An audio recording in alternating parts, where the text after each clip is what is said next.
Just in time to stop the ad. All right, guys, this is it. Final deck tech of the night, blue-white control. Here we go.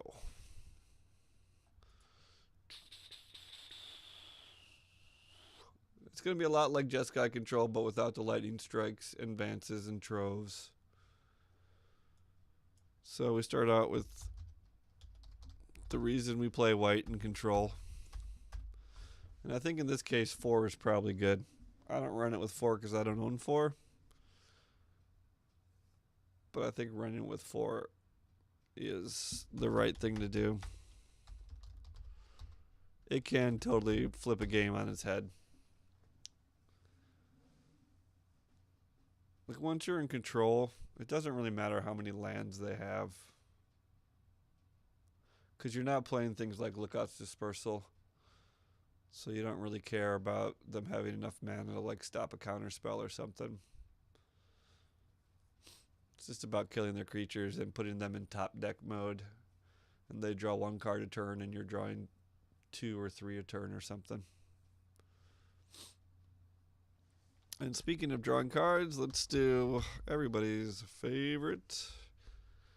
And by that I mean mine. For search, same reason I've said for every other deck tech tonight. Having 2 search out is great. 1 flipped, 1 unflipped, and just keep it that way. Just sit there. So it's not really drawing 3 cards a turn, but you are getting it like a scry 1 plus a draw. So it's like 2.5. Totally worth 4. Play 4. If you don't trust me, play 3. If you play 2, you're a fool. You're a fool. Unless you don't own them. And then you're doing the best you can. Let me see if I got this one in Notepad here.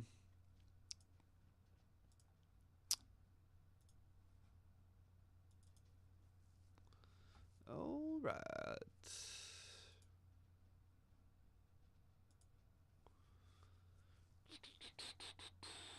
So same thing. Let's just do card draw now. Usual suspects here. 4 opt. I'm sure 4 chart. Once again, now we're on finally a 2-color version. And this deck, you just want to dig, dig, dig. So I would say yes to all this. I would even say Pirate's Prize, we're probably doing 3 in this deck. The idea is to deck yourself and then sit around and wait while your opponent decks himself. That's it. That's why it's a troll deck, man. You just sit around like, if you're interested in playing super long games, this deck could be for you. Let's see. We did the card draw. Let's just double check the card draw. Let's see what I got going on right here. 3 Pirates Prize. Yep. All right. Let's do our legendary lands. Primal Amulet is super important in this deck. Other decks you could probably cut 1 or 2 or put in 1 or 2, but in this deck you really need to be doubling your chart the courses, your ops, your Pirate's Prize. You want to double them all to dig, dig, dig, dig, dig, dig, dig, dig, dig to get to the bottom of your deck. So I think 3 is a good number in this deck. The other decks maybe 2.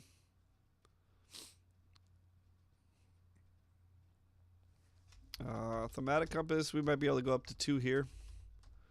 It's a really decent 2-drop. And it once again, it flips really easily. It just flips over time. Eventually you get 7 lands and it flips. And then you can keep 1 dude at bay. I actually got 3 in this build, but I think I would probably go down to 2 because I was pretty hot on it for a while, but now I'm starting to waver a little bit. I think if you have 4 settles, I would cut a compass for a settle. But we'll put 3 in for now.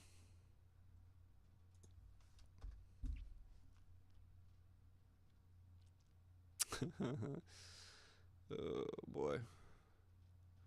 All right. And then our only win con. The only win con in this deck. Sanguine Sacrament. In this case, you got to put 2. Because if one gets countered, you can't win the game. Can't win the game. Like, perhaps you could convince me to play a Legion's Landing here. I'll pull that one up for a second.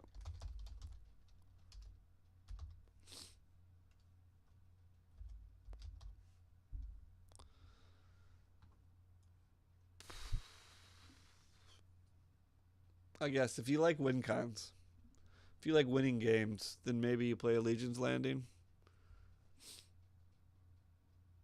But I don't know. This deck is called conTroll for a reason. And the reason is to not play win cons except for decking them with Sanguine Sacrament. Which is why we try to stay away from Vance's Blasting Cannon. It's funny because that win con kind of replaces another win con. But Sanguine Sacrament is kind of our only thing, so we do need to protect it, so we need to play some counter spells. What do we got? 3? What do you think?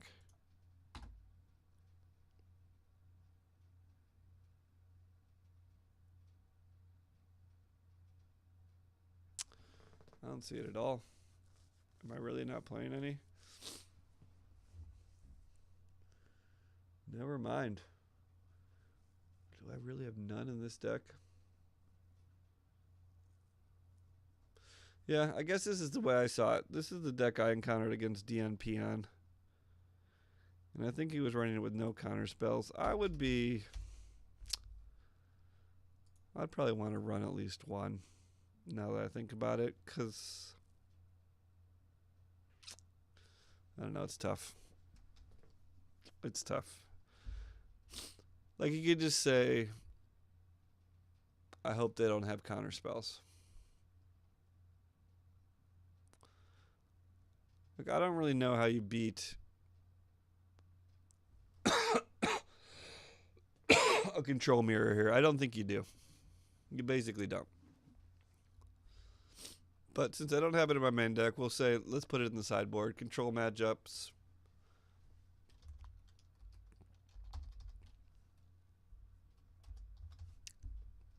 Control matchups, you may want to play cancels and spell swindle from your sideboard.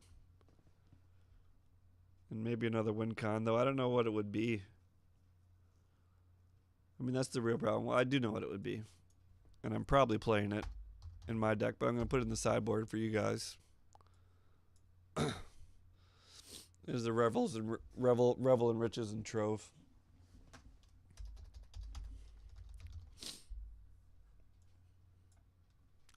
You're playing 2-color. You're playing with a bunch of treasure. It's splashable. It's splashable. You can play a few lands. In fact, when we get to the lands, we'll talk about it, because I probably am playing like a Dragon Skull Summit, or like 1 Mountain and 4 Evolving Wilds, even though you shouldn't really have to play Evolving Wilds in a 2-color deck, in my opinion.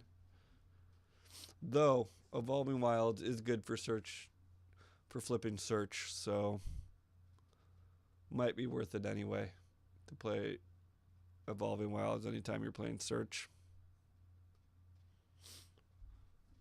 Alright, well, let's see what else we got. Oh, okay, this deck we do have Bright Reprisal.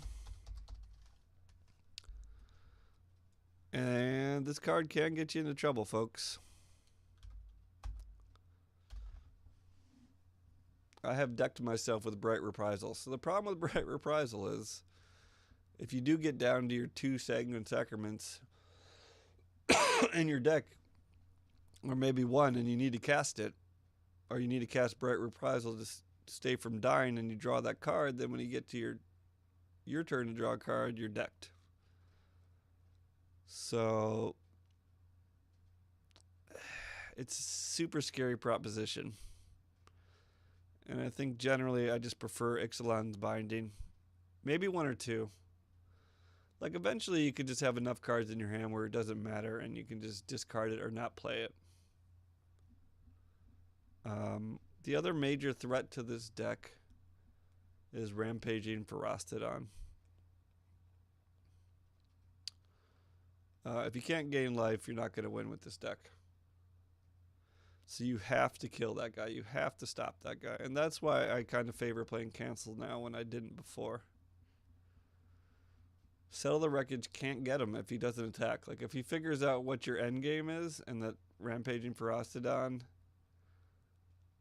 is just going to defeat you, then he can never attack with it. So that's where Ixalan's Binding comes in, and that's where, when we talked about earlier, be careful if you're playing red-white dinos. Like, that's probably the worst matchup for this deck. Maybe control. Mirror control and then red-white dinos. Or not mirror control, just any kind of control that has win cons. But you can beat control because they could deck themselves, and you cannot. If they're playing like a Grixis control or something that doesn't have counter spells, then you have a good chance of beating them. Because their win conditions will be too few, and you'll be getting too much life. And you won't be able to deck yourself, and they will deck. So control's not terrible. But Rampaging Ferocitodon plus Ixalan's Binding is bad. So what you'd like to avoid is they play Rampaging Ferocitodon. You're like, oh shit, I'm not going to be able to win the game. Ixalan's Binding. And the next turn they go Ixalan's Binding. And then you can, all your Ixalan's Bindings are done for. You basically have no way to kill the Ferocitodon if he doesn't attack. And you're screwed. So with this deck, you got to be super careful. You pretty much are saving your Ixalan's Bindings just for Ferocitodon. Or actually first their Binding and then Ferocitodon. Otherwise, you're gonna have a bad day. All right, let's see what else we got in here.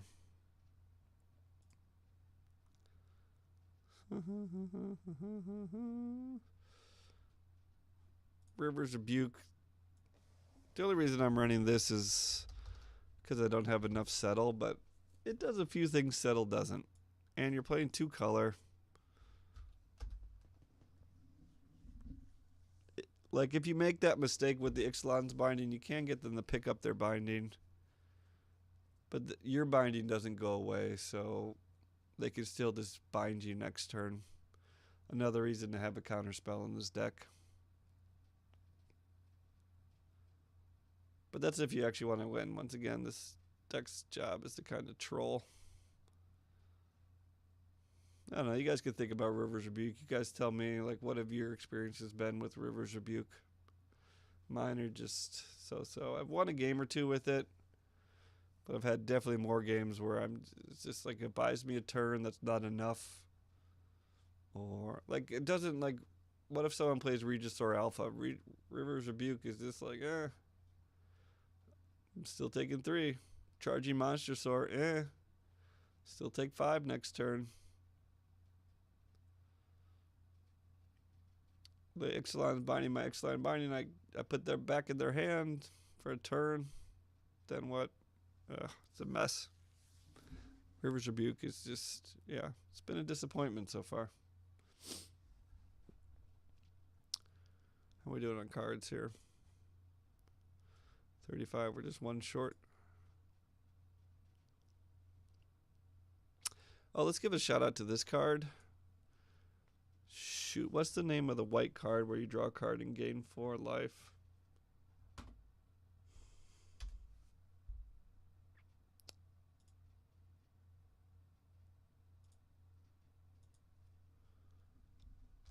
Is it sorcery or is it? Might be instant. I think it has to be instant.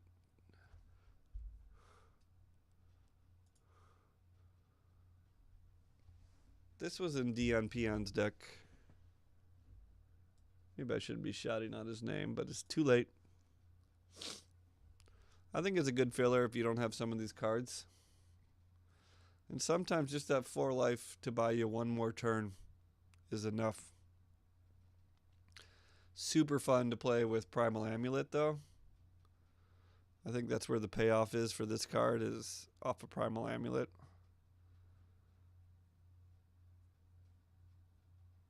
I think I managed to cut it from my current deck, but you guys could try it out. Tell me what you think. It's a pretty expensive cantrip, but it's instant speed. I don't know. Maybe worth it. Maybe worth it.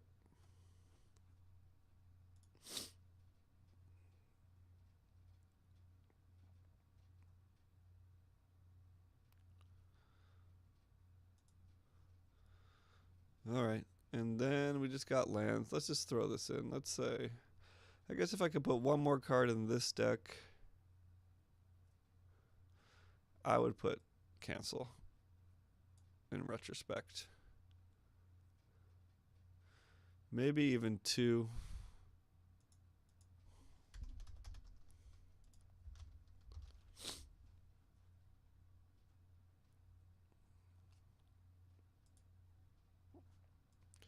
Maybe even two and cut a compass. Or two and cut bright reprisal or something.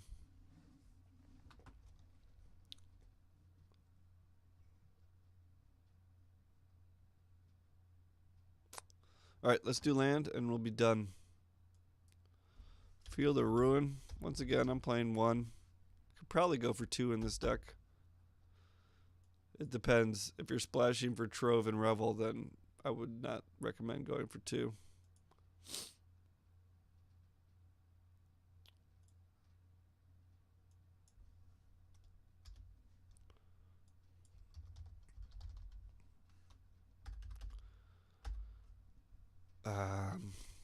Let's do the mana base this way, the way I have it, and then I'll adjust it for actual blue-white only, because right now my deck probably looks more like this.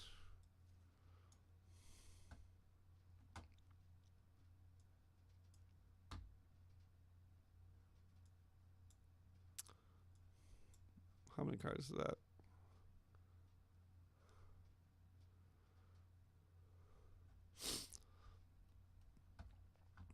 And because I'm splashing for these, I do one mountain. Ugh.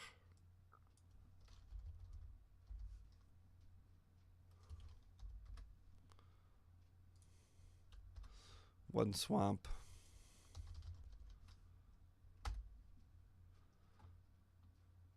I think it said 3 unclaimed territories, which is just gross. Oh, I mean not unclaimed territory, unknown shores.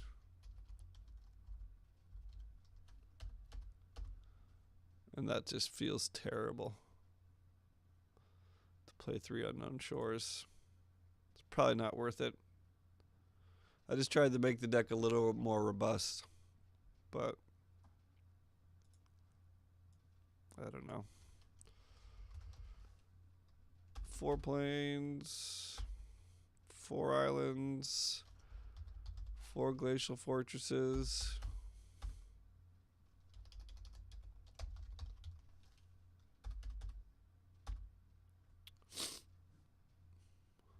That's probably pretty good. How many is that? 23 lands. What am I missing?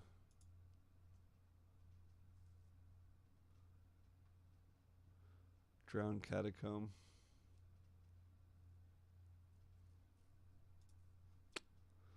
Yeah, this mana base is janky as all get out.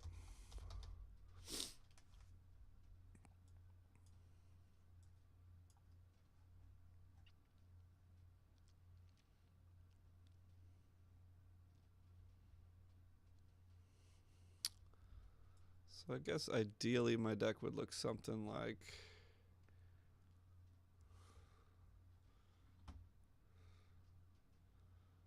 I ended up taking out too many compasses. Something like this. No, wait, I'd have another settle in.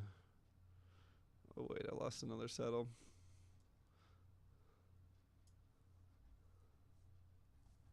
$61. Probably take out River's Rebuke.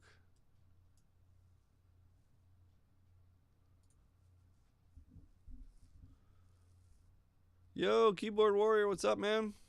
Yeah. Just in time for the end of the stream, basically.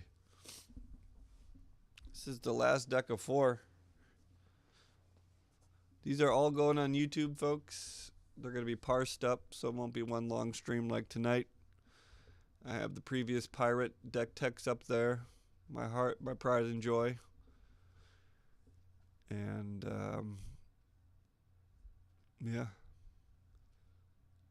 You should check it out. Check it out. Let me know what you think. You guys can leave comments here in chat or there in YouTube chat or whatever, comment section. So if I had to play this deck just blue-white, we cut Revel, we cut Trove, we put in another settle. Definitely run 4 settles. Probably another cancel. Maybe a spell swindle.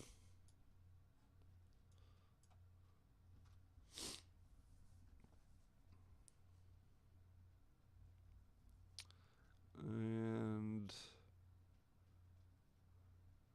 maybe another compass. Compass is really good in this deck.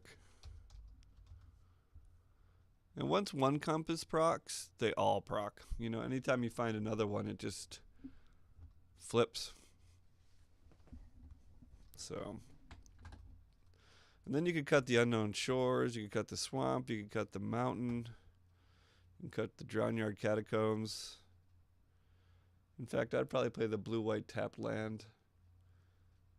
What's that called?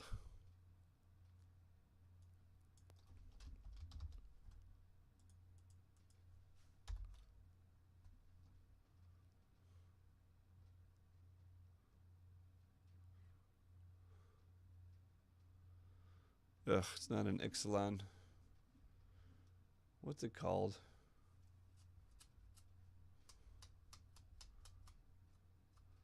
Come on, guys, help me out here.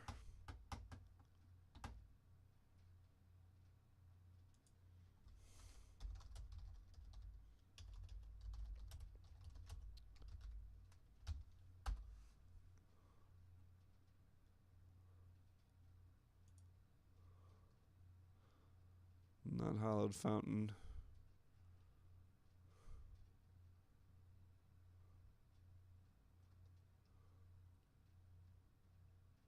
Why can't I remember the name? Wish we had Prairie Stream.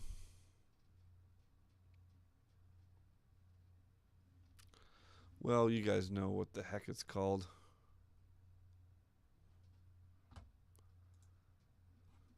But I'd probably run those instead of Evolving Wilds. Actually, I like Evolving Wilds for the search.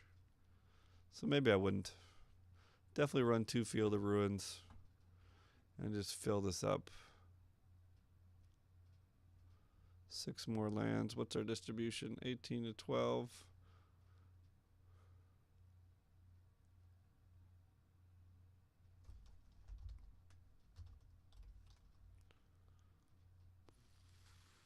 One, 2, 3, 4.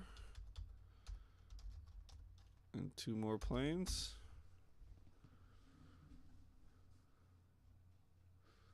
That's good. You might run 25 lands here. Take out a compass. When you're running compass, I'm not really sure how that affects your land drops. Like, I don't know how much you should adjust your deck to account for compass. I mean, we're running a ton of legendary lands. This is the one we're running the least, but we're running search and compass and primal amulet. So that's all land eventually.